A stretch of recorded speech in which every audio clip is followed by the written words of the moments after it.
2024 ఎన్నికల తర్వాత 2025లో కడపలో జరుగుతున్న మహానాడు చాలా ప్రత్యేకం అనేది చంద్రబాబు నాయుడు గారి దగ్గర నుంచి చిన్న కార్యకర్త వరకు చెప్పుకుంటూ వస్తున్నది. ఈ నేపథ్యంలో సాప్ చైర్మన్ రవినాయుడు గారు ఉన్నారు మనతో. రవినాయుడు గారు, ముందుగా మీకు జన్మదిన శుభాకాంక్షలు. ఒకరోజు ముందుగా మీకు జన్మదినం జరుపుకున్నారు కనుక దెన్ ఈ మహానాడు ప్రత్యేకం అనేది అందరూ చెప్తూ వస్తున్నది. ఏంటి ప్రత్యేకం ఈ మహానాడు? ఇదొక చరిత్ర. నందమూరి తారక రామారావు గారి జయంతి సందర్భంగా ప్రతి సంవత్సరం మహానాడు నిర్వహించుకోవడం ఆనవాయితీ. పార్టీ పెట్టినప్పుడు ఏ స్థాయిలో ఆ రోజు 9 నెలలకే రాష్ట్ర వ్యాప్తంగా ఒక పెను సంచలనం సృష్టించాము. అదే సంచలనం ఈసారి 175కి 164 సీట్లు, 94% స్ట్రైక్ రేట్. ముఖ్యంగా కడప జిల్లా రాజశేఖర్ రెడ్డి కుటుంబానికి కంచుకోట. ఇక్కడ మావి 10కి 10, 175కి 175 అన్నీ మావే, నా ఇంటికి కూడా పీకలేరు చెప్పిన వ్యక్తి సొంత జిల్లాలో సొంత గడ్డ ఆయన తప్ప మిగతా అంతా ఓడిపోయిన పరిస్థితుల్లో ఇదొక చరిత్ర. ఇక్కడ ప్రజలు, కార్యకర్తలు, అన్ని వర్గాల వాళ్ళు ఇక్కడ తెలుగుదేశం పార్టీకి, కూటమికి ఓటేయడం జరిగింది. కాబట్టి ఆ కృతజ్ఞతగా ఈరోజు ఈ మహానాడు కడపలో పెట్టడం జరుగుతుంది. ఇక్కడి నుంచి చాలా సంకేతాలు వెళ్తాయి.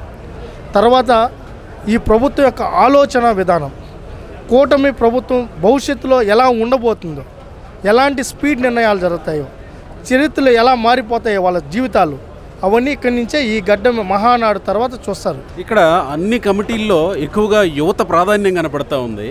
తెలుగుదేశం పార్టీలో ఇక మీదట యువత ప్రాధాన్యం పెరిగి యువతని ఎక్కువగా తెలుగుదేశం పార్టీలో భాగం చేసే ప్రయత్నం ఏమన్నా అనుకోవాలా? మీకు ఒకటి చెప్పాలన్నా, ఎన్టీ రామారావు గారు దీనికి నాంది పలికింది నందమూరి తారక రామారావు. ఆ రోజు దాదాపు 123 సీట్లు అప్పుడే చదువుకున్న వాళ్ళు, గ్రాడ్యుయేట్ పూర్తయిన వాళ్ళు, నిరుపేద కుటుంబం నుంచి వచ్చిన యువతకు ఆ రోజు సీట్లు ఇచ్చి ఎమ్మెల్యేలు చేశారు. ఈరోజు యనమల రామకృష్ణ గారు కానీ, కోడెల శివప్రసాద్ గారు, ముదికృష్ణ నాయుడు గారు కానీ, గోపాలకృష్ణ, ఇలా చూసుకుంటూ పోతే ఈరోజు ఉన్న సీనియర్ శాఖ అంతా ఈరోజు చరిత్రను చెప్పుకున్న వాళ్ళందరూ కూడా ఆ రోజు ఎవరైతే ఇంకా అదే నేను చెప్పినాను, ఎవరైతే అయ్యన్న పాత్ర గారు, ఎవరైనా కూడా ఆ రోజు యువకులు, ఆ యువకులు వచ్చారు కాబట్టి ఈ 40 ఏళ్ళు ఈ పార్టీ ఇంత స్ట్రాంగ్గా ఉంది. ఇప్పుడు మళ్ళీ యువకులు వస్తే ఇంకొక 40 ఏళ్ళు ఈ పార్టీ పునాదులు ఇంకా స్ట్రాంగ్గా అవుతాయి. దానికి అనుగుణంగానే ఈరోజు లోకేష్ గారు, చంద్రబాబు నాయుడు గారు కొత్త ఒరవడిని తీసుకొని రావడం కాదు, ఉన్న ఒరవడిని ఇంకా ఎలా ప్రతిష్టపరిచే విధంగా యువతను భాగస్వామ్యం చేసే విధంగా ముందుకెళ్తున్నారు. దానిలో భాగంగా చూసే ఉంటారు. ఈరోజు లోకేష్ గారి పాదయాత్ర ఒక చరిత్ర. నాకు తెలిసి చాలామంది పాదయాత్రలు చేశారు, పోయారు, కానీ నేను చెప్పే చంద్రబాబు నాయుడు గారి పాదయాత్ర కూడా సహా, మా అధినేత పాదయాత్ర కూడా. కానీ లోకేష్ గారు చేసిన పాదయాత్ర మామూలు పాదయాత్రలో అక్కడే ఒక యువ ప్రపంచం మొదలైంది. ఆ యువ ప్రపంచం నవశకానికి నాంది పలికింది. ఆ నవశకానికి నాందే 164 సీట్లు. అయితే దానికి సంబంధించి ఈరోజు యువత పెద్ద స్థాయిలో పార్టీలో భాగస్వాములు అయ్యారు. ఇక్కడ ఒక ప్రశ్న అడుగుతా నేను. యువగళంలో చాలా కీలకమైన పాత్ర పోషించారు మీరు. రూట్ మ్యాప్ కోఆర్డినేటర్గా కంప్లీట్గా అన్ని దగ్గరుండి మీరే చూసుకున్నారు. కోఆర్డినేటర్ అనాలా, కంప్లీట్ మీరే? లేదు, అంటే లోకేష్ గారు ఆలోచనకు అనుగుణంగా పనిచేస్తాం. ఆయన ఏదైతే దిశానిర్దేశం చేశారో, ఎలా ఉండాలనుకున్నారో ఆయన ఆలోచనకి ప్రతిరూపంగా మేము ఉన్నాము. ఎగ్జాక్ట్లీ. నా ప్రశ్న ఏంటంటే, లోకేష్ గారిని అంత దగ్గర నుంచి చూశారు, ఆయన ఏంటో చూశారు, ఆయన తనను తాను ఎలా మలుచుకున్నారో చూశారు, ఆయన నాయకత్వ పటిమేంటో చూశారు. మీరు అన్నట్టు నవశకానికి నాంది పలికారని అన్నారు. ఈ మహానాడు ప్రత్యేకంగా లోకేష్ గారిని ఒక ప్రత్యేకమైన వ్యక్తిగా, ఒక ప్రత్యేకమైన పాత్రలోకి ప్రవేశింపజేయబోతుందని మనం వింటూ ఉన్నాం. ఆ పాత్ర ఏంటి, ఎలా ఉండబోతుందని, ఎలా ఉండాలని మీరు ప్రత్యేకంగా కోరుకుంటున్నారు? రాష్ట్ర ప్రజలు, తెలుగు జాతి, కార్యకర్తలు, మీడియా అందరూ కూడా లోకేష్ గారు ఆయన యొక్క కష్టాన్ని, ఆయన శ్రమని గుర్తించారు. ఆయనకి తెలుగుదేశం పార్టీ వర్కింగ్ ప్రెసిడెంట్ ఇవ్వాలనేది మా అభిమతం. కానీ అదే నేత నిర్ణయమే శిరోధార్యం. అయితే మాకు ఒక అభిప్రాయం ఉంటుంది కదా, అది ఏదైనా మేము అధినేతకు చెప్పుకొని, మా తండ్రి స్థానంలో చంద్రబాబు నాయుడు గారికి మేము చెప్పుకుంటున్నాం. లోకేష్ గారు అయితే ఈ పార్టీ మరింత ప్రతిష్ట. ఎందుకంటే ఈరోజు డిజిటల్ ఐడి కార్డ్స్ తీసుకొని వచ్చింది లోకేష్ గారు, కోటి సభ్యత్వాలు చేయించింది లోకేష్ గారు. దాంతోపాటు ఈరోజు కార్యకర్తల కోసమే ఆలోచించి 5 లక్షల రూపాయల ప్రమాద బీమా పెట్టించింది లోకేష్ గారు. కార్యకర్తకి ఏ కష్టం వచ్చినా వెంటనే స్పందించే వ్యక్తి నారా లోకేష్ గారు. అలాంటి నాయకత్వంలో ఈ పార్టీ మరింత ముందుకెళ్లాలని కార్యకర్తలుగా సామాన్య ప్రజలుగా మా కోరిక. ఎందుకంటే ఈ పార్టీ ఉంటేనే తెలుగు జాతి ఖ్యాతిని ప్రపంచవ్యాప్తంగా వినిపించగలిగే పార్టీ ఇది ఒకటే. మీకు కూడా బాగా తెలుసు, లోకేష్ గారిని మీరు కూడా దగ్గరగా చూశారు. శంకరామంలో మీరు కూడా ఆయన యొక్క అంటే పార్టీలకు అతీతంగా మీరు ఆ రోజు వచ్చి ఆయనలో ఉన్న భావాల్ని, ఆ యొక్క ప్రజల అభిప్రాయాన్ని అభిప్రాయాలని మీ రూపంలో, మీ గొంతు రూపంలో మీరు అడిగినప్పుడు ఆ రోజు కూడా మీరు పర్సనల్ వ్యక్తిగతంగా కూడా మీ తెలుగు వన్ సంబంధించి ఛానల్ కూడా ఆ రోజు చాలా క్వశ్చన్స్ వేసిన తర్వాత ఆ రోజు అందరూ కూడా ఆయన యొక్క అభిమతాన్ని విన్నారు. ఆ అభిమతం ఈరోజు యువకుల్లో చాలా గట్టిగా నాటుకుపోయింది. ఈరోజు తెలుగు జాతంతా ఆయన కోరుకుంటా ఉంది. కోరుకున్నప్పుడు మా భావ వ్యక్తీకరణ అయితే అది ఇక్కడ జరగాలని, కడపలో అది అనౌన్స్ కావాలని మా కోరిక. అని ఏదైనా మనకి అధినేత నిర్ణయమే శిరోధార్యం. అడగడం మా ధర్మం కాబట్టి మేము అడుగుతున్నాం. తిరుపతిలో కూడా నేనే మేము ప్రవేశపెట్టాం.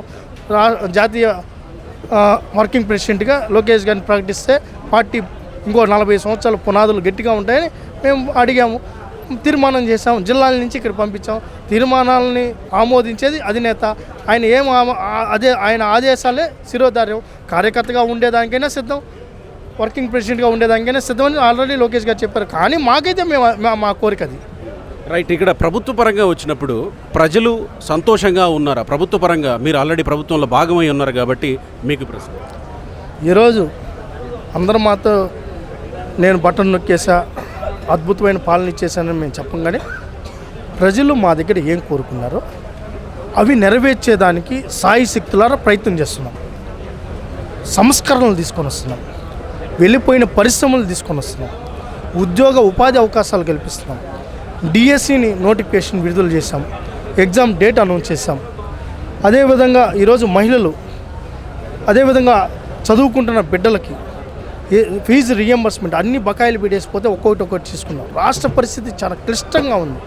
ఒక పక్క కేంద్ర సహాయం తీసుకుంటేనే చంద్రబాబు గారి యొక్క దూరదృష్టితో, లోకేష్ గారు, పవన్ కళ్యాణ్ గారి ఆలోచన విధానంగా ప్రజల అభిమతాన్ని నిర్వర్తించడానికి సాయి శక్తుల ప్రయత్నం చేస్తున్నాం.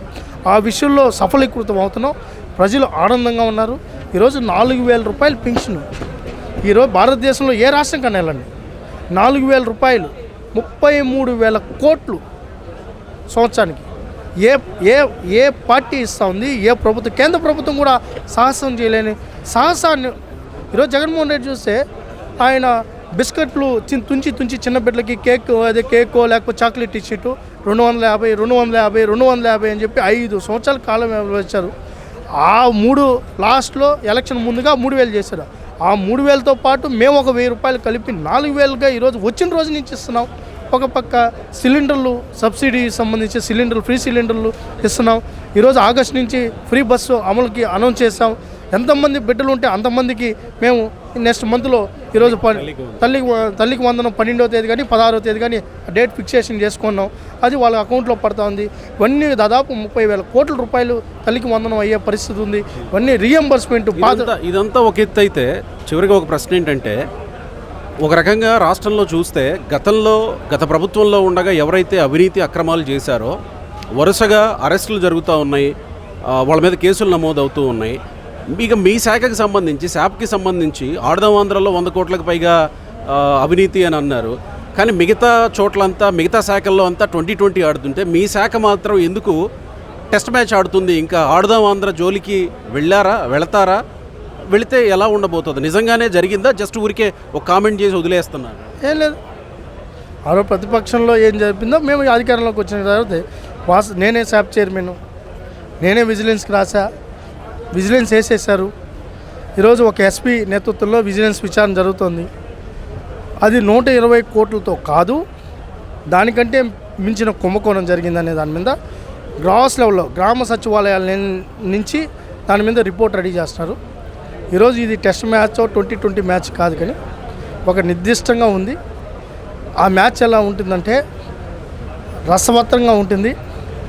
అందరూ కూడా ఎవరైతే దమ్ముంటే రండి అని పిలుస్తున్నారో, దమ్ము ఉంటేనే మొగతనంతో మేము రాము.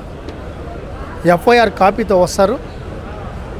ఏదైతే అరెస్ట్ వారెంట్ ఇష్యూ అవుతుందో ఆ పేపర్తో వచ్చి చట్ట ప్రకారం వాళ్ళని ఎలా తీసుకెళ్లాలో అది తీసుకెళ్తారు. మొన్న ఫస్ట్ 3 నెలలు 4 నెలలు కూడా అందరూ అన్నారు ఇంకా ప్రజలు కూడా వాళ్ళ యొక్క ఆలోచన విధానం అంతా చూస్తుంటారు. ఇంకా ఇది నిష్ఠ దరిద్రులను ఇంకా అరెస్ట్ చేయలేదు, ఈ వెధవలను ఇంకా వదిలేస్తున్నారు, ఏంటి అరెస్ట్ చేస్తారా చేయరా? ప్రజలు అడిగారు, కార్యకర్తలు అడిగారు, అన్నీ అంది. అయితే వాళ్ళలాగా ఆరోపణలతో అరెస్టులు కాకుండా నిర్దిష్టమైన ఏదైతే వాళ్ళ అవినీతి ఏదైతే ఉందో అవినీతి ఆధారాలతో కూడా అరెస్ట్ చేయడం అంటే ఎందుకంటే ఇది కక్ష సాధింపు కాదు. మళ్ళీ చెప్తున్నాం, ఇది కక్ష సాధింపు కాదు. పేద ప్రజల డబ్బును దోచేశారు. ఆ దోచేసిన డబ్బుకు సంబంధించి ఏదైతే అవినీతి ఉందో ప్రజల ముందు పెట్టి అరెస్ట్. మాట సూటిగా అడుగుతాను, అప్పటి క్రీడా మంత్రిత్వ మంత్రి అయిన రోజా అరెస్ట్ అవుతారా? ఈ ఆడుదాం ఆంధ్ర మీరు అంటున్న అవినీతి జరిగింది ఆడుదాం ఆంధ్రాలో 100% రోజా జైలుకి వెళ్ళడం ఖాయం. ఆమెతో పాటు ఇంకో ముగ్గురు వెళ్ళడం ఖాయం. విజిలెన్స్ విచారణ జరుగుతూ ఉంది. అయితే దాని గురించి నేను ఆ శాఖకు చైర్మన్గా ఉన్నాను కాబట్టి నేను ఎక్కువ మాట్లాడకూడదు. కాబట్టి అయితే తప్పు జరిగింది. 47 కోట్ల రూపాయలు వాళ్ళ సొంత జోబుల్లోకి వెళ్ళింది.